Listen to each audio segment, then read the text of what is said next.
Hello, it's Amartvinesh. Today we're going to be finding the volume of a sphere using Calc 3 involving spherical coordinates, the triple integration of spherical coordinates. So we know that the formula of a sphere is 4/3 pi r to the third. So we're going to be proving this formula. So first, what is a spherical coordinate? A spherical coordinate is in the form of r theta. So far this looks like a polar coordinate. So this is just a polar coordinate in 3D basically. And then phi, which you can write in few forms, but this is the simplest form. So exactly what is, because these are basically two angles, but you don't know, like in 3D it'll be maybe hard to visualize, so I'll outline how they look. So you have your regular 3D plane. So you have x, y, z, and you want to have a spherical coordinate right here. So if you draw a dotted line here, this is your r.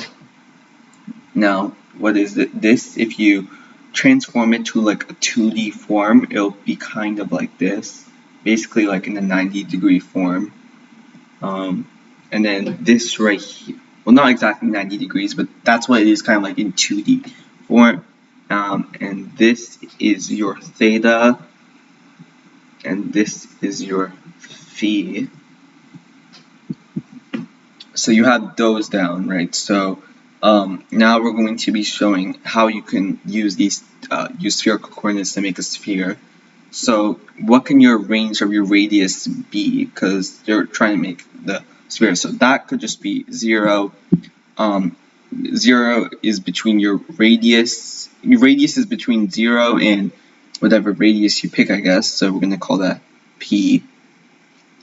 Now phi, I don't know the exact proofs for what phi can be between and what theta can be between, but just remember for now that it's going to be between pi here, so 180 degrees, and this one's going to be between 360. Now I think theta is pretty obvious. That'll be until 360. I don't know exactly for phi though, but you could probably figure that out with a little visualization. So now that we know this, let's remove all of this, because that was just for visualization purposes. Okay, so now I'll delete this in because we're going to write this in form of a triple integral. So the form of the triple integral will look like something like, so it'll look like, well, so yeah, so it will look like kind of like it's going to be f of some function. So you could probably say like f of these three variables are theta and phi, and then you're going to have some dv here, and then usually you put like an r sign down here. So that's how you would demonstrate it. So with these bounds, you can figure out, so I'll tell you what dv is in a second, because dv expands out to something that will help us solve this. So now we can pair bounds. So actually so we go to r, and then we go to phi, and then we go to theta, because that's the order they want, the definite integral and the definite integral. So you're gonna have pi right here, 0. You're gonna have p 0, and you're gonna have 2 pi 0. And then now you have your function. And our function is, so our function in this case you can just write as f,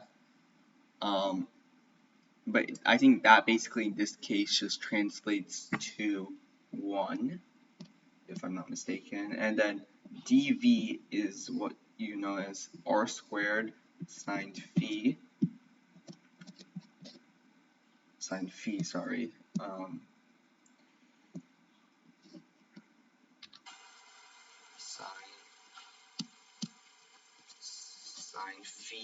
and then you have d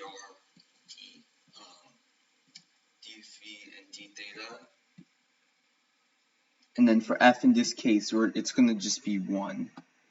So this is, because it's spherical coordinates, this is like the standard form when you set f equal to 1.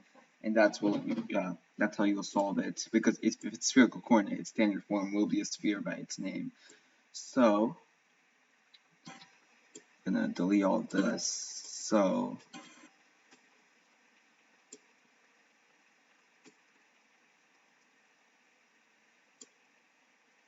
like this, okay.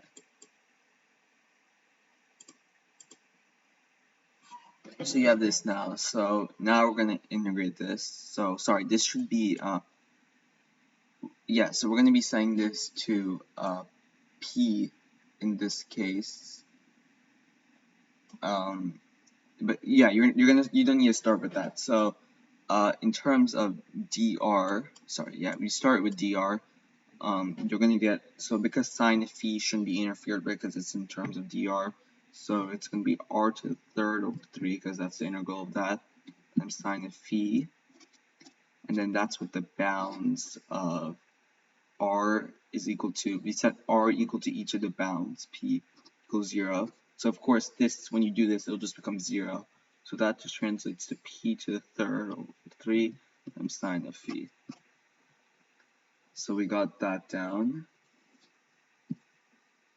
So if you remember the initial integral, I'm just, because that's not really the bounds if you remember. So now we have this. So let's start with, so p to the third over 3 sine phi, and we still have t phi and t theta. This in terms of pi 0 to pi 0. So now this is in terms of phi. So now we're going to calculate the integral of sine of phi, because p to third over 3 is just treated as a constant, so like similar to how sine of phi was treated to a constant when we did in terms of dr.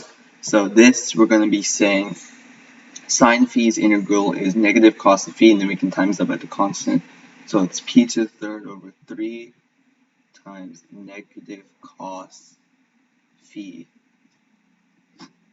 And that's, your bounds will be between phi is equal to pi and phi is equal to 0. So this time this doesn't calculate to 0. So because the p to the third over 3 is a constant, let's just solve when you put it in. So you put in negative cos of pi, and that's equal to 1. And then when you put, you're going to minus that by negative cos of 0, negative 1. So 1 minus negative 1 is 2. So this will just translate to 2 p to the third over 3. So 2/3 p to the third. P to the third. So now you can delete this stuff. So now you just have 2/3 p to the third, and then you have it in terms of d theta. So now, because you don't have a theta term, it's almost like you're timesing it by 1, and that becomes like in terms of theta. So you're just going to times, so the integral of 1 in terms of theta will be theta. So you're going to just multiply this by theta. And then you're going to get 2/3 p to the third theta in terms of 2 pi and 0. So we get 2 pi is, so we're going to put 2 pi into that. You're going to get, and then this will be just becomes 0. So it just becomes 4 pi. If when you multiply 2 pi times 2/3, it becomes 4 pi over 3 p to the third. Remember, we just kind of like set p to the maximum radius. So in the end, you're going to get 4/3 pi r to the third, and that is how you prove it. Thank you for watching.